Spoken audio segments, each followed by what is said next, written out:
China announced another increase on their tariffs on American imports. They have jumped from 84% now to 125%. And of course, this announcement from China is in response to President Trump's decision to raise the tariff rate on Chinese imports to 145%. And that came about following China's increase yesterday. So far, the White House has said that the 145% is going to remain, at least for today. So is China going to swallow their pride and reach out to the Oval Office to try to work out a deal?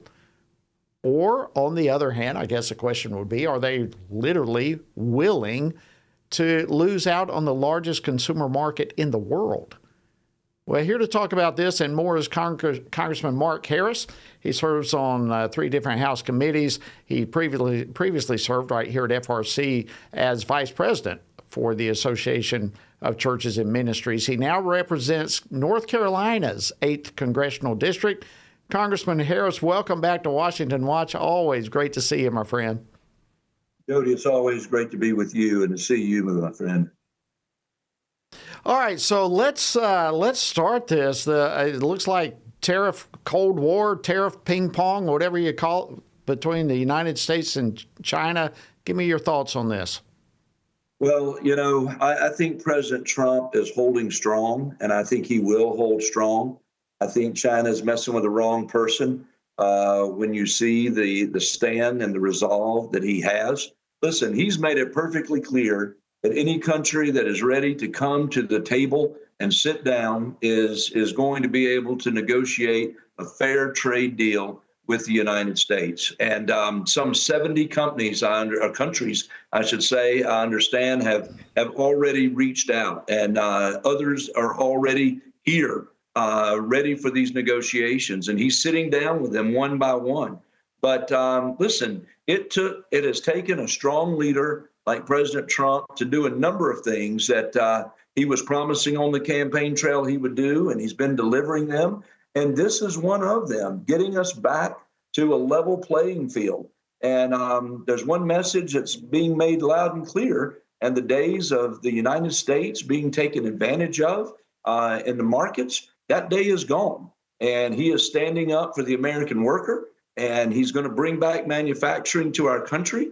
And listen, he's the man to take on this fight, and I believe he's going to see it through. So if I'm a betting man, I'm going to bet China will blink before we do.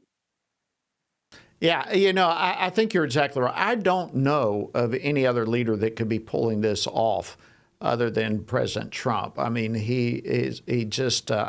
I tend to agree with you. I don't see President Trump blinking in this. So I think you gave enough in your previous answer to answer this next question I wanted to give you. But I just want you to go a little bit further in this. We've got a lot of nations that are already coming to the negotiating table. So is it, and do you think it will work? I'm speaking of the president's tariff strategy. Well, I think so, Jody. Listen, I think we all have celebrated free trade. We want free trade. I think that's where we all stand. But I think that it has gone on for decades. And what has gone on with the United States getting the short end of the stick has been a real problem. And I mean, you just look at China and even the way that they've manipulated the situation and the de minimis rule. They've got textiles that have come into this country, and I look in my own district and but when they don't have to pay any kind of tariff on something less than $800, there are companies that China has been able to take advantage of and do that. And you go through my district and you see in towns like Wadesboro, towns like Rockingham, towns like Laurinburg, that decades ago were truly manufacturing textile towns that were flourishing. And because of a bad trade deal, they're suffering today. And I think President Trump is looking after the American worker. I believe he is standing strong to try to get some fair trade deals across the world. And I think he's really just kind of resetting everything. And I'm confident that this is going to work. I wish I had a crystal ball to say how long it's going to take, but I think we're already seeing the markets begin to settle out as far as Wall Street's concerned. But I think it's going to take several more months for us to see things settle out as far as the tariffs are concerned. But I am confident he is the negotiator in chief. Good points. And, I, like you, I'm not a betting man either, but if I were, I would also be willing to bet that before all is said and done, Congress is probably going to have a role in trying to help Americans' wallets, because I don't know that I just don't see this being wrapped up real soon. I think it's going to wrap up. I think it's going to wrap up good, but it may take a little while. If I can shift gears with you, Congressman, the budget deal. You guys had a huge victory yesterday. All but 2 Republicans were on board with the Senate blueprint, budget blueprint. Your thoughts on that? There was a lot of work that went into that, Jody. And as you know, there was a lot of work that the House put into it for months to get to this point where we showed savings of $1.5 to $2 trillion and extending the president's tax cuts and all of these things that were working, balancing together. We sent it over to the Senate. The Senate, kind of messed around with it. And the bill that came back, quite frankly, after the vote-a-rama, they went through over the weekend, I wasn't particularly pleased with, and a number of my colleagues weren't pleased with it.